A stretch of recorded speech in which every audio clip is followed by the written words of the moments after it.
Okay, let's see, staff. City clerk, Luann? Yes. Do we have a quorum? It appears we do. You do. Are we in conformance with the posting of the open meeting law? You are. All right. I think he is called over. Brad, welcome. We have public comment. If anybody's here who's not on the city payroll, who would like to very much talk. Nobody, anything on your mind that has to do with the agenda? Okay. Then we have had nobody contribute to that. Now we're on item 5, I guess. We're talking about the appointments of the chair and the vice chair for this calendar year. No, great. Sorry. So we have a motion for approving the minutes. So moved. So we have a motion. I don't have any minutes. Minutes were distributed earlier. Yeah. Thank you. All right. All in favor? Aye. Aye. That was your motion. Yes. Okay, I'm fine. Discussion of possible action. The chair does not want to continue himself, so that leaves this open. I have a feeling, and I'm so happy to put up with me over the last 8 months because car accident in May and a subsequent attack of vertigo in early fall really put me on the sidelines, and so Brad's been operating quite well, and the rest of the committee has been, but I have not been a very good chair, so I'm happy to surrender that now, and I feel like I've held it warm to see this warm, ready for somebody to make it hot, and so I just wanted to make that announcement, since that is our order of business. Do we have any nominations, perhaps, or appointments for a new chair for this committee? I would nominate, this is Mr. Hadley, I would nominate Mr. Beers as the chairman. Have we any other nominations? There are no other nominations, then we'll have a vote on the chair. The nominee is Councilman Beers. All in favor? Aye. Aye. It is unanimous. Councilman Beers is our new chair. We have an opening on vice chair. Craig was the vice chair. That spot has been open. Are there any nominations? I would nominate you, Mr. Coffin. You just have to make multiple. Now wait, I'm not just saying that. We're going to talk about meeting times too. Okay. Second nomination. Are there any other nominations? Nominations are closed. All in favor of Bob Coffin as vice chairman, calendar 16, say yes. Yes. Okay. Anybody want to say maybe? Maybe. Okay, it passes. Unanimous. Now, the first duty of the old chair is to pass the gavel to the new chair. We didn't know you were going to get it. Thank you, Mr. Vice Chair. Yes. Agenda item 7 is discussion for possible action on closing finding number 2, recommendations 2. Mr. Chair, if I may.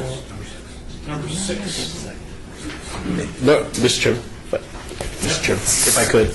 Normally the chair is still chair until the end of this meeting, and then the newly elected chair would take over for the next meeting. That would be normal, but would that be is that required by our charter? I don't think it's required, it's just no procedure, but if you'd like to relinquish it now, it's fine. Okay. Rule 4. Agenda item 6 is a report for possible action regarding the update of the audit recommendations with the status of incomplete and extended. I believe, Brad, the slides in our binder are obsolete. We have a new setup on the wall. Yeah, there's a couple of them that are new. Once again, this is a review of the incomplete and extended report. And this was requested by the committee members subsequent to the completion of the final agenda. And prior to our meeting today, 5 additional incomplete recommendations have been completed. This table is different than the one that's included in your book and reflects the change. The table gives a snapshot of the activity of the incomplete, extended, and not due recommendations since the last audit committee meeting on November the 10th, 2015. The beginning balance indicates the recommendation status of the November 10th, 2015, the last audit committee meeting. A new report was added, Audit of Public Works, Environmental Division, Management Controls over Purchasing, Tools, and Inventory. One recommendation was incomplete and 17 were not due. Category number 2 up there indicates that there were 2 recommendations that changed status. 14 recommendations were completed. 6 from the Fixed Assets Report, 2 from the Communications Report, 1 from the EMP grant, and 5 from Environmental. The ending balance indicates the recommendation status as of the audit committee today. The result is a net change from 23 to 27 recommendations as noted on the slide. I'd like to go over the incomplete and extended, and this second report gives you an indication of the departments or offices where the remaining recommendations are located. There are 3 incomplete recommendations. As I review these recommendations, members of the affected departments and audit staff that worked on the audit are present to answer questions. So in your book, if you'll go to administration, which is on page 11, because all of the finance ones have been completed. The Office of Administrative Services, 1 incomplete recommendation. This is the audit of administration of the Emergency Management Performance Grant, and it was dated March the 30th, 2015. This recommendation moved from not due to incomplete as of 12/31/2015. The procedure addressing this situation has been reformatted, clarified, and needs a few approvals. After the procedure is approved, this recommendation can be completed. We're just waiting on those approvals. And members from the department are here if you have any additional questions. Did you hear from the department? Good morning, Mr. Chair. For the record, Ted Olivas, Chief of Staff. This is our item. Our grants management policy has had a bit of history in its form over the years, and we've consolidated that into our newest format that we're using here at the city, and all it requires is the signatures, as our auditor mentioned. When do you anticipate that most critical 15 seconds of this process will be actually executed? This week, Mr. Chair. Any questions, Steve? Roughly how many people are supported by grants at the present time in our position in city government? Do we have a good handle on a number? Or can that be provided? Mr. Chair, through you, I have no idea. If you don't mind, I'm happy, Betsy Frotwell. Oh, please say your name for the record. I wanted to say that for 3 We can pull a report together for you. We've got individuals that are fully funded by federal entitlement grants, and then we have some additional grants that support other work throughout the organization. So those are oftentimes more discretionary versus entitlement grants. So we'll be happy to put a report together for council and distribute it to give you an update on how many people are supported by those kinds of grants. Thank you. If I could ask you, if that's, are you going to put together what we call a CMER? I can do it that way, or I can handle it on It doesn't have to be briefings. the statistical information. It's good for me and for members of this. I would imagine it's a moving target and hard to capture at any one time. Well, the positions are a little easier to manage than just the amount of funding that comes in. So if I focus on the positions, that would be relatively easy to report on as just a table. So we can put that together pretty quickly. Any questions? Okay, the last 2 incomplete recommendations are in Parks and Recreation, and they're related to the audit of Parks, Recreation, Neighborhood Services, Management Controls over deposits and from drop sites. That was dated March 12, 2014. On August 18, 2015, Parks and Recreation notified our office that they were ready for us to test for completion. We've reviewed the process and read the revised policy and procedures. However, further testing is required. 6 months of transactions from August 2015 through February 2016 are required to determine if actions taken have adequately improved the situation enough to support a decision to change the status to complete. So this is a similar report as we had last time. We're just waiting on that time to complete, and then we will test those transactions and see there's substantial evidence that we can change the status from incomplete to complete. There are members from Parks and Recreation if you have any questions. We're probably not able to bend time, which is what we need. I don't have any questions.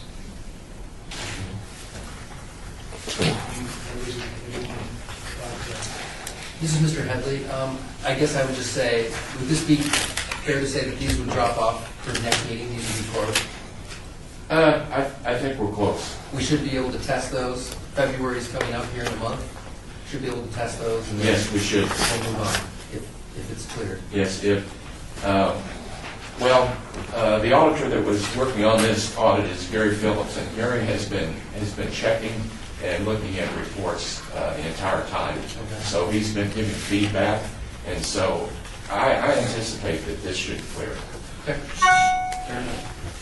Graham, can you prepare a budget of time for an ongoing monitoring project on this item?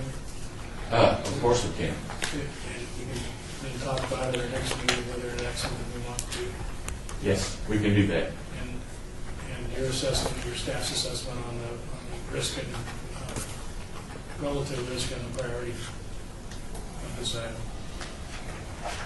Yes, we will do that. So is that it? No, there's still 7 extended recommendations, and I'd like to report on those. The first one is in building and safety, and they have one extended recommendation from the Audit Building and Safety Permit Division, and that was dated in August 10th, 2007. At the last committee meeting, Chris Knight, Director of Building and Safety, gave a history related to the origin of this finding. Subsequently, we were informed by Wanda Palamo, Senior Management Analyst, that the project is in the design stage, expected to go live in April of 2016.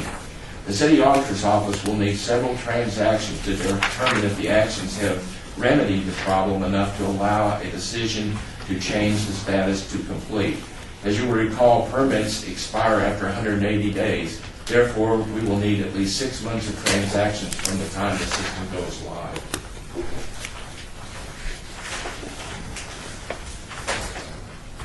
Any questions, committee?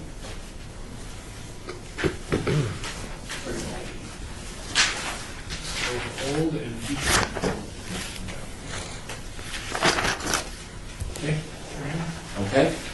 The next one is one extended in the municipal courts related to procedures performed, minimum accounting standard checklist for Nevada courts. That was dated on January 28, 2010. At the last committee meeting, Dana LeBac, courts administrator, stated they plan to have the contract to the city council by this December the 2nd, 2015 council meeting.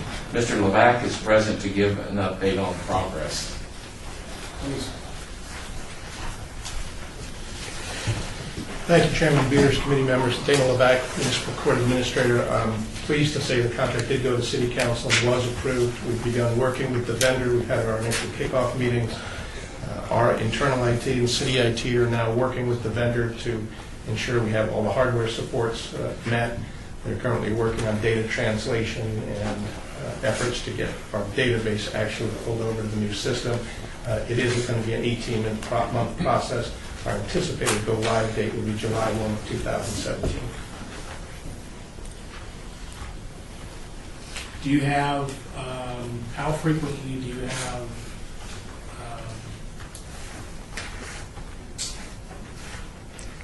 checking points through the process? Does it make sense to bring you back, thank you, does it make sense to bring you back quarterly to report on What I would ask to come back actually next quarter, we just went through an external mass audit, which is essentially the same that our internal audit group did, except now from an external contractor. We would like to review those with the committee to see if there were any additional findings from the external group that we can incorporate or resolve short of the You say CMA. external group, was that a financial statement audit separate from the cities? Or did you contract with a internal audit organization It's an external audit that was required by the administrative office of the court. by the state? Yes. Yes. But it mirrors what the internal group did 2 years ago. We would love to have you back, almost as much as you'd like to come back. New accountability and transparency. The chair has already found his level. Please, because this involves so many things, you know, the publicity about our report, the receivables, we think are phantom receivables, so many are out there. Will this require council action in the midst of this process to make a decision on how many debts we should recognize versus how many we should at this point just write off if we are allowed to do that under our charter? I don't believe it would require council action. Our judges on an annual basis go back and review what we would consider inactive cases that have had no activity on them for a period of 7 years. And at that point, they would judicially close those cases and waive the fines and fees as basically uncollectible. Because the amount is huge, if you look at the, as Donald Trump would say, huge, like $30-some million. But the vast majority of that is considered uncollectible or ordinary terms. We don't know that. Am I right? Mr. Chairman, council members, committee members, I wouldn't say the vast majority, but there's a significant portion which would be deemed under collection practices to be uncollectible bad debt. But at some point it makes sense to get it done something realistic. Correct, and we'll report back to the committee on an annual basis when we clear out those other cases. Well, okay, so you don't have to have that as part of this process. Correct. Okay, thank you. And if I'm not mistaken, from a financial reporting perspective, under the modified accrual basis, we do not report any of those fees until they are actually paid. That's correct. So there is no financial impact either to bringing them up or writing them off. That's correct, Your Honor. And I appreciate the presidential illusion, Iceland. My hair may seem a little long, I've started to comb over. Take the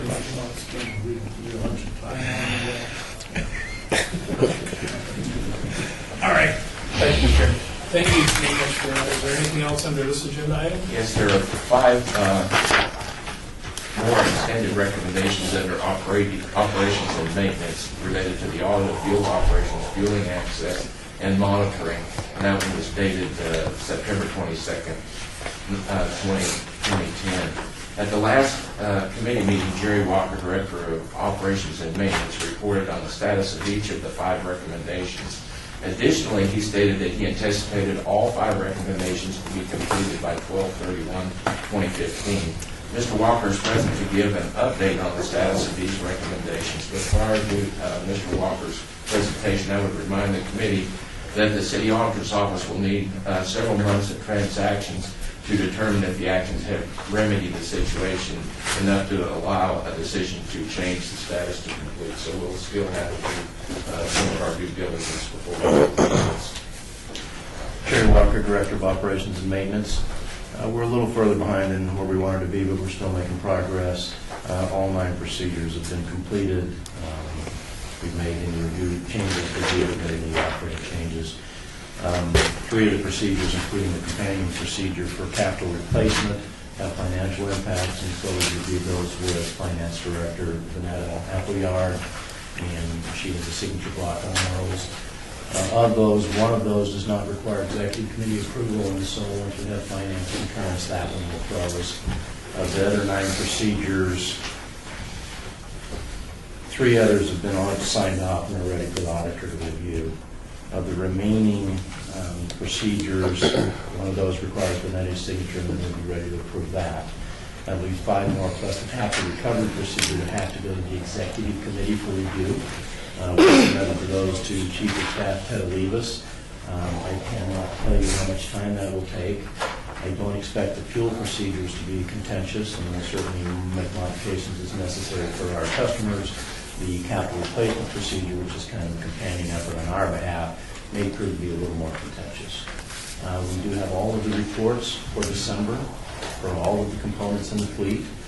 And I have the first biannual reports which show our usage from July through December. Those will be distributed to all the users over the next week. I'll have to break down and identify 1,200 components in the fleet, so who gets this number, who gets this org number. But those will be sent out over the following week, and that'll give you some indication of how cumbersome this procedure will be. Assuming it's not too cumbersome and our procedures are correct and in accordance, and we get executive committee review, we can sign those off.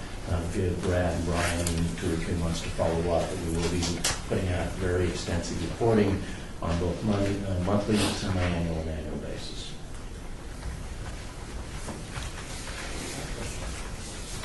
Okay, so the data is old data, are right, the November I'm sorry? 2009 was the cutoff of the old data that the audit covered.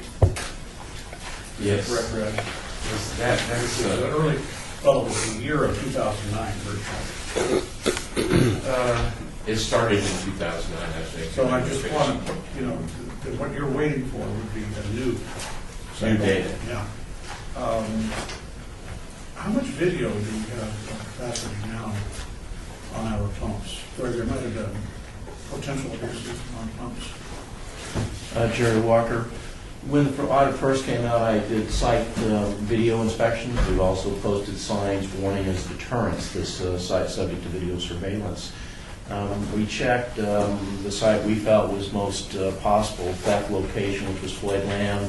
We surreptitiously and then more blatantly posted cameras several times out there, and the hidden cameras found no evidence of possible theft. We did post them at the West Service Center and the East Service Center, saw nothing of concern on the video cameras. The cameras would have some effect, though, on the outcome of the study, right? You say surreptitiously, but they're smart people, so. Well, we did 2 things. First, I hid those cameras as best I could, because I wanted to see whether or not we had possible theft. Second, I hid them in plain sight so that all of the users would see that I had cameras on the site for a deterrence effect. And so we've done both those things.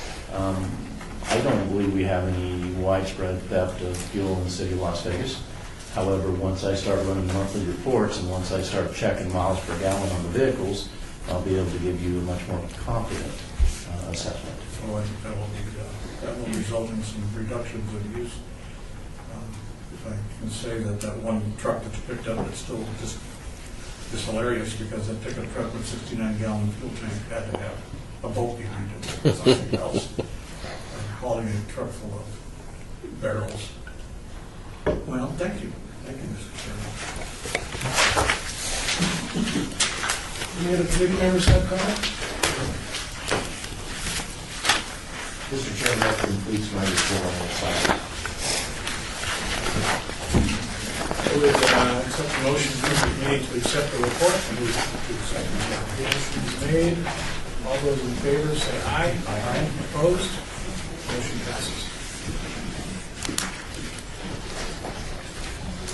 Agenda item number 7, discussion for possible action on closing finding number 2, recommendations 2.1, 2.2, and 2.3 in the audit of the Office of Communications Video Services. Thank you, Mr. Chairman. Let me give you a little background on this. Mr. Chairman and members of the committee, once a report is released, there are only 2 ways a recommendation can be completed. One is the one that we generally see here, where the city completes the actions, notifies us that they've completed them, and then we go and do some testing to find out if they have, and if we can substantiate that the problem has been corrected, well, then we will change the status to complete. The second way is if the audit committee directs the city auditor's office to complete a recommendation or to close a recommendation. That could be if the recommendation is no longer applicable, or if the committee thinks the recommendation is not appropriate or should be closed. This finding and these recommendations have been requested by the committee for review and possible closure. Probably by me, committee.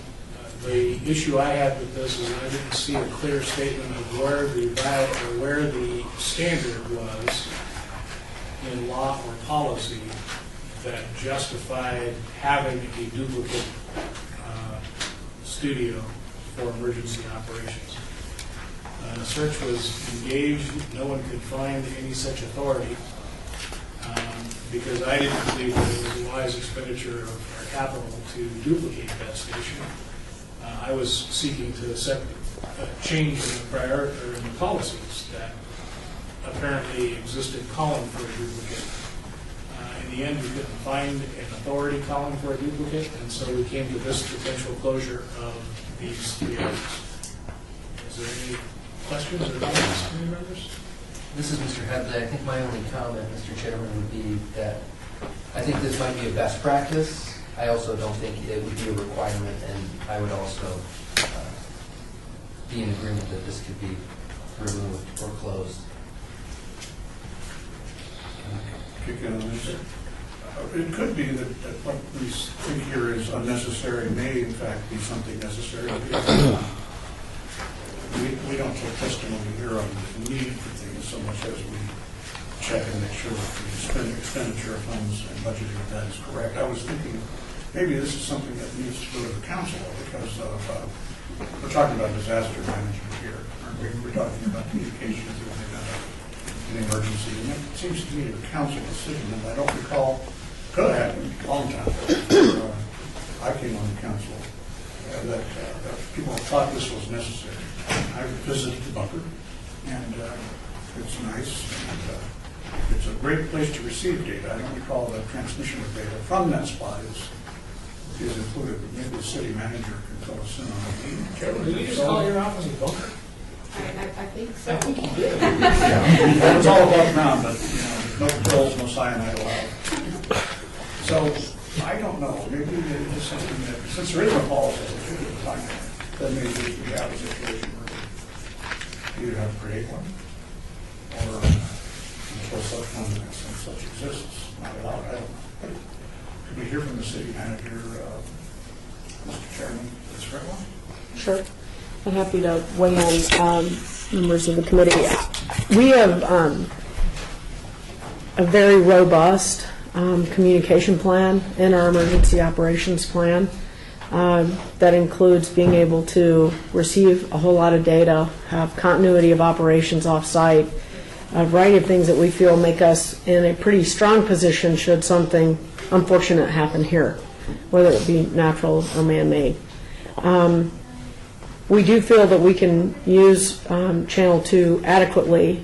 Simultaneously, we've been exploring a whole bunch of different ways to get information out in those kinds of unfortunate conditions, including social media.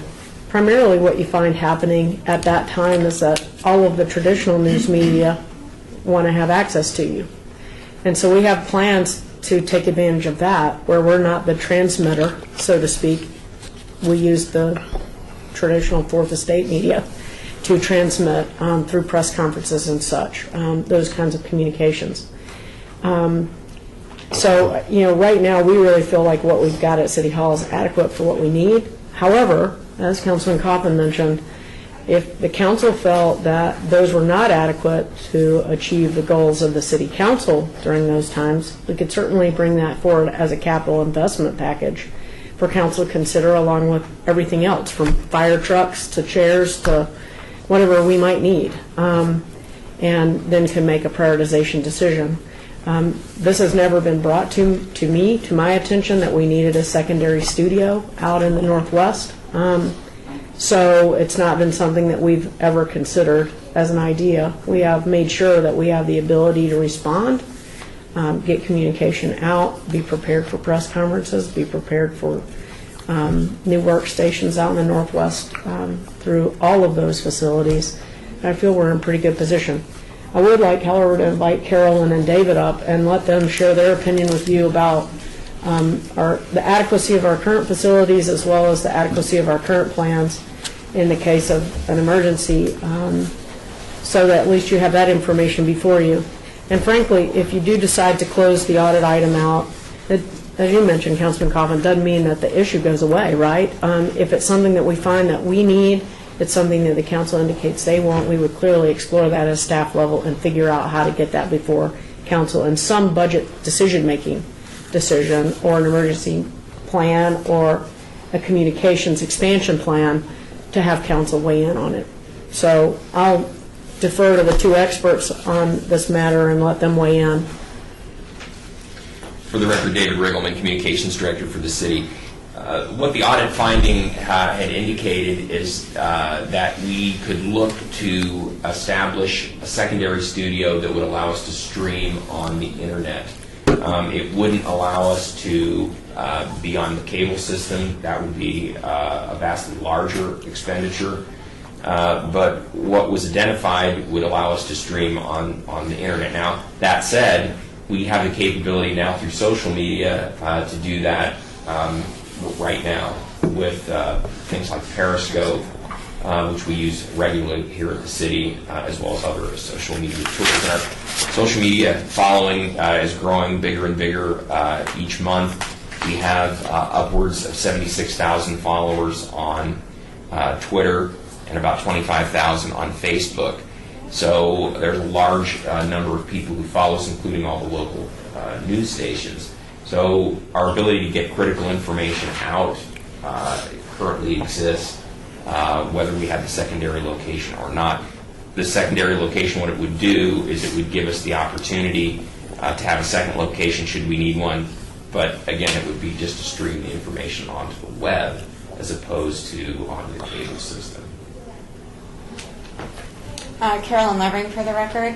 My office has been working with David's office for many years, very, very closely. And of course, emergency management's all about redundancy and capability and capacity. I've seen the Office of Communications program grow and evolve with the advent of social media and those capabilities. Periscope was exactly what I was thinking of as David started to discuss video streaming over social media. That's a very commonplace now tool for folks to use, a great alternative to the broadcast medium. And the fact of the matter is our customers aren't all on cable, right? We've got satellite and the dishes and the cable and the streaming. We have so many different mechanisms for people to consume this material, this information, especially during emergencies. There's no one size fits all key. So the fact that we have so many different mediums and capabilities today, I do believe we are in a best practice mode when it comes to emergency public information and communications. I don't think that any massive expenditures for an entirely new studio, especially broadcast capability, is the best way for the city to go with capital expenditures. But like I said, we're all about redundancy, and if we had a bunch of extra money lying around, that'd be a great way to spend it. Well, I can see where it's necessary, and something of this, but everything is vulnerable, so even the internet is certainly vulnerable to interruption, and we can see takeover. You've got it operating, and somebody else can just, I don't know what to do. So there is that, and frankly, I've always been a believer that in the end, radio, shortwave especially, would be the one you rely on. That can't be jammed except by a state action, some sort of adverse state action.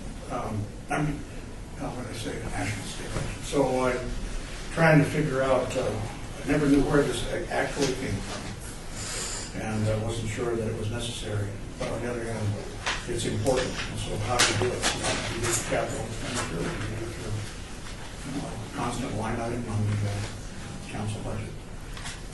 So, Mr. Chair, I think the council, the city manager said we probably ought to consider it through the budget, but we haven't really had a policy. So it sounds like It's a pleasure to see you out of your bunker. I dig out once in a while. About 8 months ago, I missed a subcommittee meeting of the health district where they appointed the new officers of the board, and I became the chair. And so I was involved in Operations Rabbit Foot, which was conducted here two months ago, probably. September 29th. How time flies. Simulated biological outbreak. And during the middle of that, my understanding is that the Carson City office of the State Department of Emergency Management lost internet. What happened? I'm not familiar with that scenario. They lost the internet? They lost their internet. That wasn't put in their after-action report, so I'm not sure what happened. Not everyone noticed because there was a group of shortwave operators standing by at our fire station in Sun City, and they took over the communication of the 9 pieces of communication were relayed through them between Southern Nevada and Northern. Was the loss of internet scenario-based? It was actual? Yeah. I didn't see that in the after-action. That's interesting. So, People should see that coming.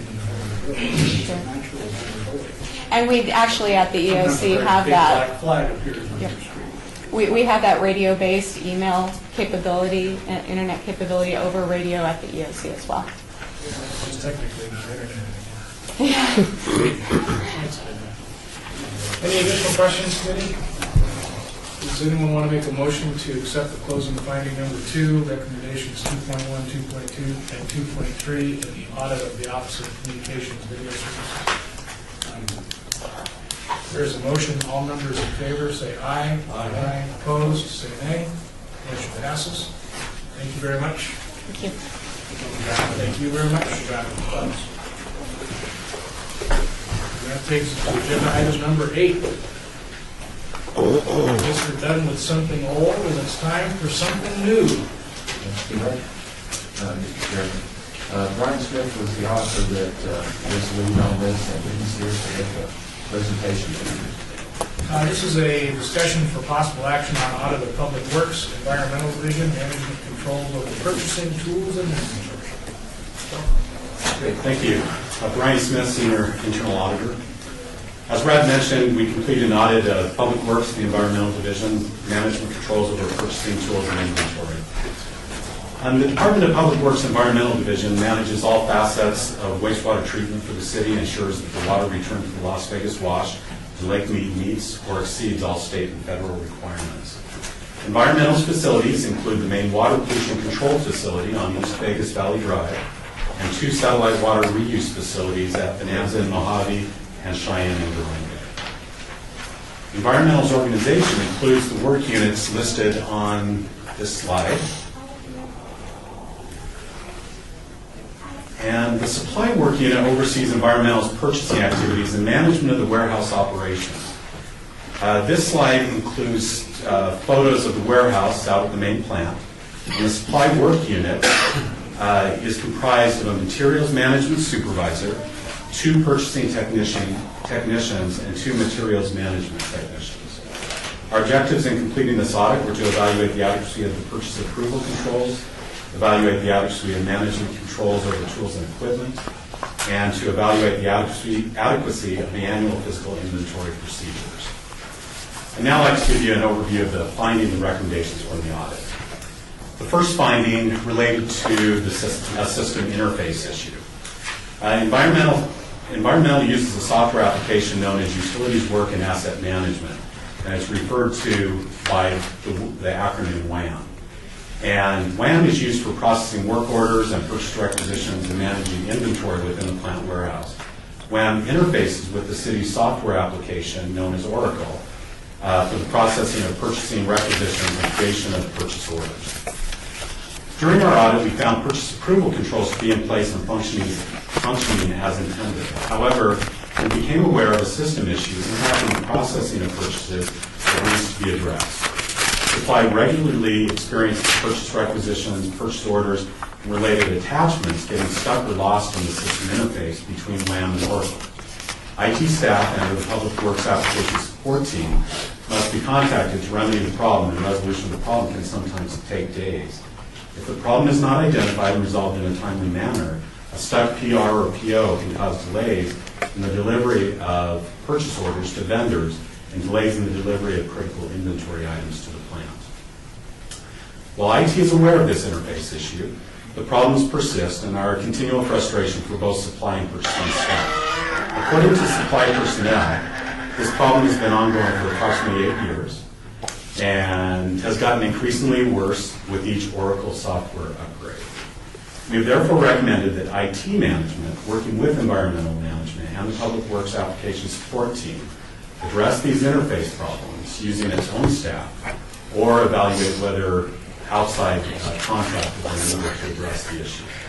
We've also recommended that they document guidelines to be followed by environmental staff and the use of WAN to help ensure proper functioning of the interface. Finding number 2 relates to what are known as sensitive items. As seen in this slide, the city's fixed asset policy and procedure requires the departments identify, record, tag, and annually verify non-capitalized items, which are items less than $5,000, that management deems to be sensitive, portable, or susceptible to theft. These items are referred to as sensitive items. Various tools and equipment exist throughout environmental's main plant, the satellite facilities, the laboratories, and the warehouse. In reviewing environmental sensitive items listing, we found it to be incomplete, as not all items at all these locations have been considered and evaluated for inclusion on the listing. We also found that management has not documented its methodology and procedures for identifying, recording, tagging, and verifying sensitive items. In addition, we found that there were only 2 staff members involved in the process, a management analyst and the materials management supervisor. Other work unit staff, including operations and maintenance staff and laboratory staff, need to be involved in this process, considering their familiarity with their tools, equipment, and instruments, the size of the plant, and the multiple locations of the operation. We therefore recommended that environmental management document and implement a formalized process for the identification and monitoring of the sensitive items, and have staff take digital photos of sensitive items for future reference. Finding 3 is the need for improved controls over warehouse tools. The supply work unit maintains a warehouse in which stock inventory and tools are stored and issued to environmental employees to support the operations of the water treatment plant and reuse facilities. Power tools and some hand tools are reported and tracked in the WAM inventory module, along with the stock inventory items. Many hand tools are not reported in WAM, but their issuance and returns are reported on cards stored in a manual card file. We identified the following various improvements needed in the management controls over the warehouse tools. Documented policies and procedures are needed on the process for checking out and returning tools to the warehouse. Documented procedures are needed for warehouse staff on the management of the warehouse tools. A formalized process is needed for follow-up on unreturned tools. Inventory and tools are incorrectly accounted for within the same WAM database. Stock inventory is continually consumed in the operations, while tools are not. Inventory reports incorrectly include both stock inventory and tools. Tools overseen by the warehouse are purchased using the inventory general ledger account rather than being expensed using the tools and equipment expense accounts, as is done with purchases of tools and equipment not overseen by the warehouse. Supply lacks readily accessible system reports from WAM on the status of tools that have been checked out, and unique identifiers of tools, for example, tool serial numbers, are not currently tracked in the WAM system. Also, as previously mentioned, there's many warehouse hand tools that are not currently tracked or recorded in the WAM inventory module, but rather using a manual card file. You can see a photo of this card file that's used. Of course, with this manual process, it's inherently subject to error, employees neglecting to identify tools checked out on the card or failing to cross it out upon returning the tool. And this process does not allow for easily accessible information on the status of checked out hand tools and follow-up with the employees. We therefore recommended that environmental management improve controls over warehouse tools by addressing these findings that I mentioned. Finding 4 relates to the need for improved controls over tools issued to employees. Certain employees within the operations and maintenance work unit are issued a standard set of hand tools based on their job classification, along with a toolbox. These tools typically have a cost exceeding $3,000. These tools are stored in the toolbox in the back of golf carts used by these employees. We found the following deficiencies in the management controls over the tools issued to these employees. A formal process for issuance of these tools and toolboxes has not been documented and implemented. No written acknowledgement of receipt of the tools and toolboxes is obtained from these employees. Formalized guidelines on the safekeeping of these tools have not been established, documented, or communicated to employees. A formalized process for monitoring and evaluating the appropriateness of issued tool replacement requests has not been documented and implemented. And a formalized process for the return and reassignment of issued tools and toolboxes upon an employee's separation from employment has not been documented and implemented. Accordingly, we recommended that environmental management enhance the security and accountability for these tools through documentation and implementation of procedures that address the deficiencies that I've identified. Finding number 5 relates to improvements needed in the annual physical inventory procedures. Supply completes an annual physical count of the warehouse inventory. Our review of the annual physical inventory procedures being completed by Supply identified the need for updated desk procedures on the physical inventory process, a true final quantity and cost variance report, improved summary reports with overages and shortages separated out, and the implementation of a formalized process for researching and evaluating the reason behind differences in quantities between the physical count and the WAM system, and comparing variances from year to year for any unusual or irregular activity. We also noted the lack of a formalized process for reviewing the accuracy of the average unit cost of the inventory to ensure the proper evaluation of the inventory. We therefore recommended that environmental management address these issues to improve the physical inventory process and be able to better identify and explain unusual trends or irregular activity. Finding 6 relates to finding 5, in that there's improved controls over the costing of the inventory. Environmental's warehouse inventory is costed automatically by the WAM system using the average unit cost method. Under this method, the unit cost of an inventory item is the total aggregated cost of items in stock divided by the number of items. A simple example has been provided on the slide using widgets. The average unit cost impacts the cost at which inventory items are expensed when issued from the inventory, and the total inventory cost provided to finance at the end of the fiscal year for the city's financial statements. While certain preventive controls exist to prevent errors in the unit cost of WAM inventory items at the time of purchasing, such as the review and approval of transactions by supply and purchasing staff, errors do occur. And there are currently no detective controls in place to identify these errors and provide assurance that the average unit costs within WAM are accurate.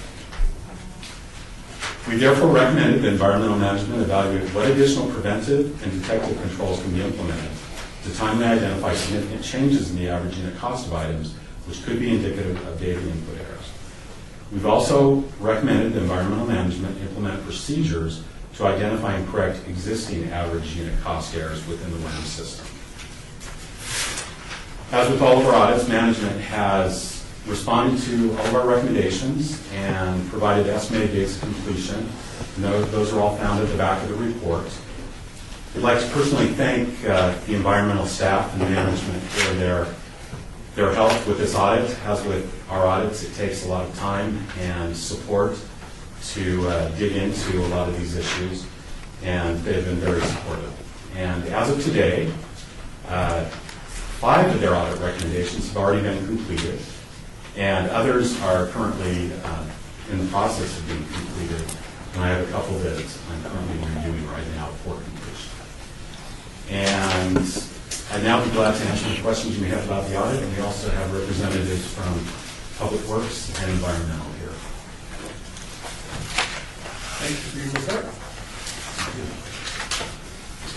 Thank you. I looked at the report and noticed those optimistic dates for completion, some of them this month, 1 or 2 this month, and some in March. Are those the ones that have been completed? Actually, the one that, when the report was issued, there was one that they said that they already had done, and yes, that was completed. And also, I believe there was one that had a date of January 1st, and that also has been completed. I was just looking at management responses, which came up with these dates, so Right. that's good. In fact, they're that responsibility. And actually, they've been very proactive in that they're not waiting for these dates to pass, that they're moving ahead on all those issues that they can. One thing to keep in mind is that 2 of the recommendations within this report are IT's recommendations to address the interface issue. So the IT has responsibility for oversight of those recommendations. The question is, are any of the recommendations going to need a budget line item to complete, or in addition to an existing budget line item? Would the department representative like to join us up here? Sure. My name is David Bowers, Director of Public Works, and no, we do not contemplate any budget increases at this time. We know there's been some talk about a change in software, and I would let IT expand upon that if necessary, but at this time we don't expect any changes in the budget. Right. Thank you very much. One other thing, we talked a lot about tools. What about expendables such as laboratory equipment? We're talking about the range of glassware and metalware involved in laboratory work and the chemicals involved and such.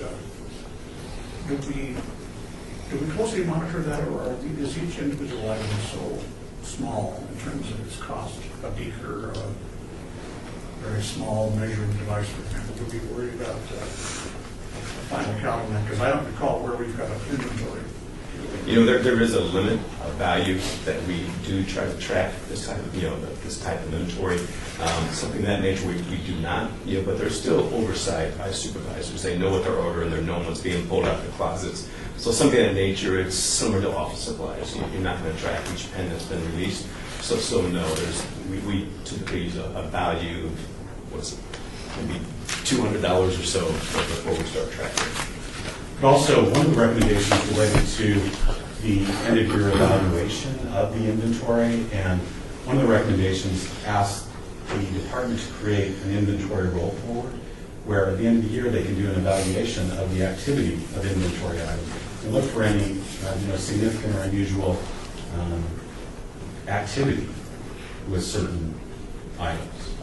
Normal activity would be using beakers for lunch and dinner, which is just fine. They have to cook that over. As long as they clean up.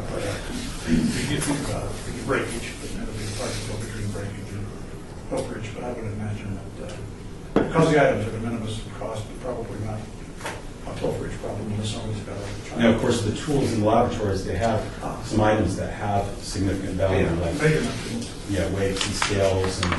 I think at the outset, wasn't the spectrum of material defined between $500 and $5,000? Right. Things that are over $5,000 are capitalized under the city's policy.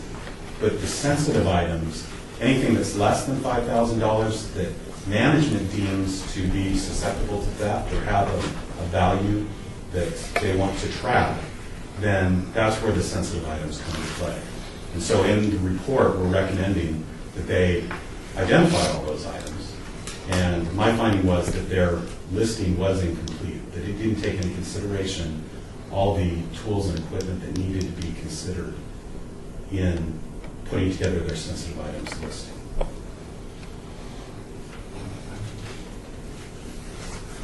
Any other committee members?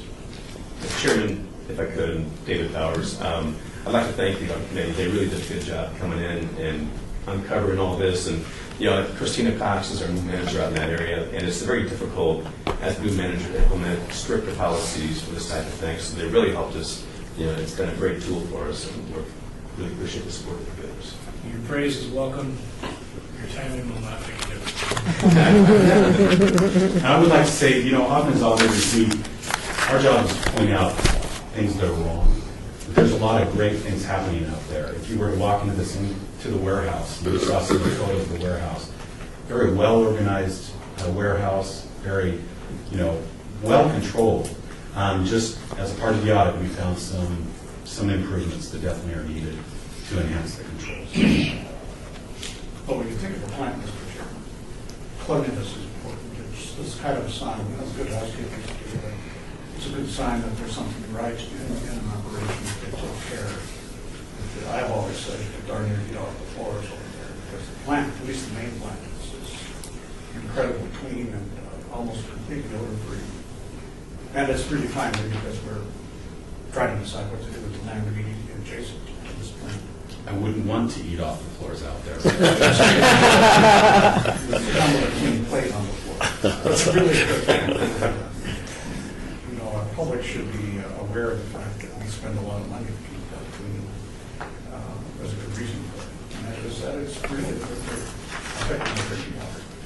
They just don't like to think about that too much, but what we put out is what they drink, a good portion of it. So, you know, slightly diluted. Or as I like to put it, dinosaurs peed in that water. Good time. I never thought about that. Colorado. So, Mr. Mendenhall, this probably doesn't feel like it, but this is about as close to a perfect audit as they get. I know it doesn't feel like it, but it is. You guys are doing a good job out there. Always room for improvement, but the lack of major hemorrhaging is noticed. You see it sometimes elsewhere, but you didn't see it here, so. And I guess we'll hear from you over the next couple of years, since we have IT components of the ultimate solution. General is not a good. Any additional questions?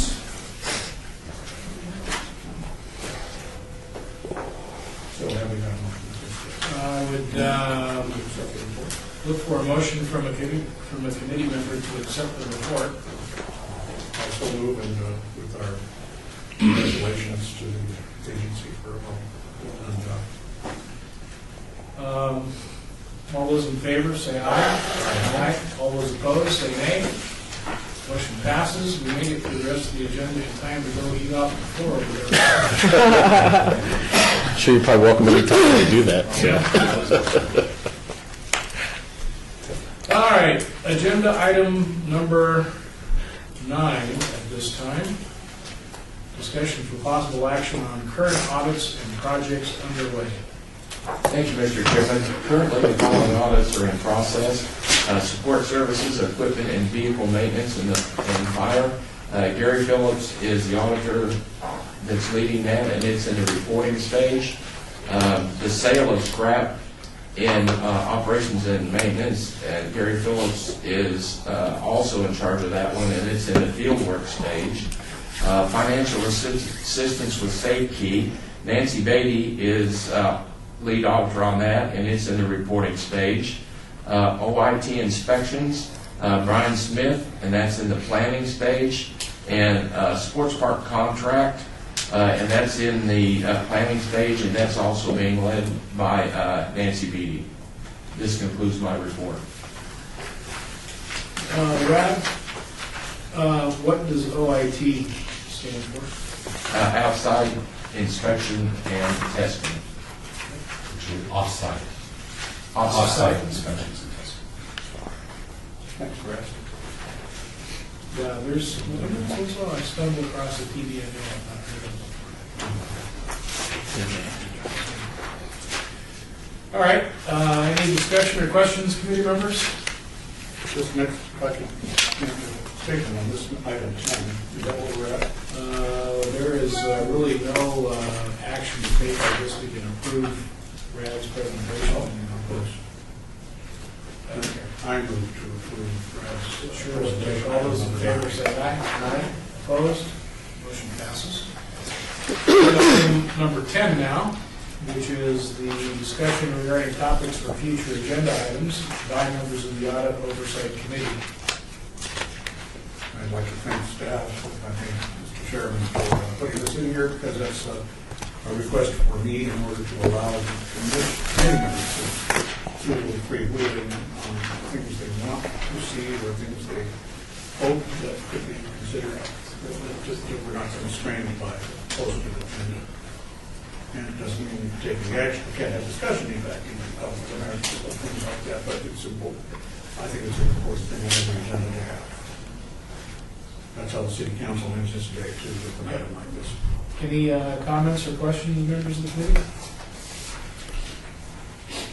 Okay, seeing none, I'll close agenda item 10, moving to agenda item 11, citizen participation, public comment during this portion of the meeting that must be limited to matters within the jurisdiction of this meeting. Healthy citizen. Is there any public comments before I list all the rules governing such public comment?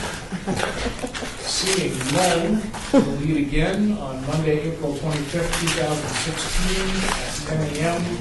Unless we change it in the meantime, which we're going to have a little discussion about moving this to the afternoon. So we'll reach out as a non-agenda item, I think we can have that discussion. No. I should have brought it up. Well, you can actually bring it up at this meeting if you'd like to now. Okay, now let's have that discussion now. There's been some interest in moving these to the afternoon. We were in danger of having a conflict with this and the recommended. Someone indicated.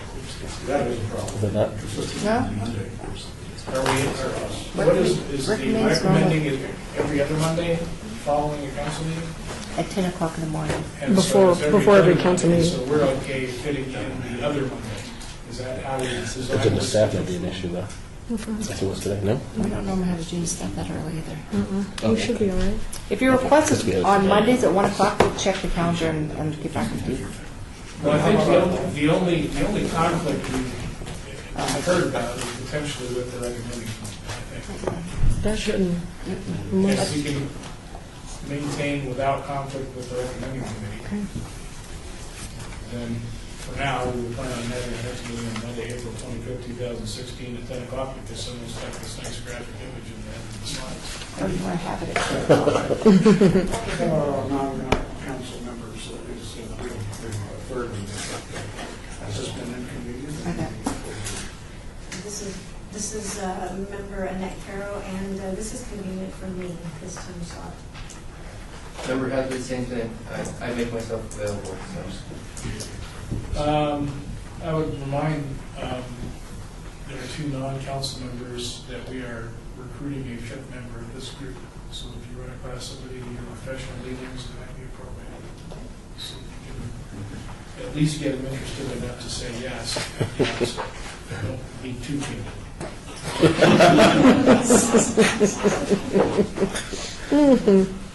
And with that, we are adjourned.